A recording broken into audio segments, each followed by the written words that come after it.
Hi friends, welcome to Nandeeswara yoga and fitness. ఈరోజు నేను మీకు ఈ వీడియోలో కపాలభాతి క్రియ ఎలా చేయాలో చూపిస్తాను. ఈ కపాలభాతి క్రియని మనం ప్రతిరోజు ప్రాక్టీస్ చేయడం వల్ల అనేక ఆరోగ్య ప్రయోజనాలు అయితే మనం పొందవచ్చు. ఎవరైతే డైజెషన్ ప్రాబ్లమ్స్ ఫేస్ చేస్తూ ఉంటారో అటువంటి వాళ్ళకి కపాలభాతి క్రియ అనేది ఎంతగానో ఉపయోగపడుతుంది.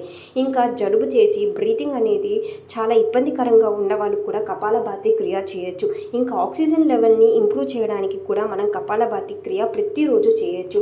మన కపాలంలో అంటే మన హెడ్లో ఉన్న ఏవైనా విషపూరిత టాక్సిన్స్ ఏవైతే ఉంటాయో అవి నాసికా నందాల నుంచి మనం ఫోర్స్ఫుల్గా బ్రీత్ అవుట్ చేయడం వల్ల మనకి ఈ కపాలభాతి క్రియ ప్రతిరోజు చేయడం వల్ల అనేక ఆరోగ్య ప్రయోజనాలు ఉంటాయి.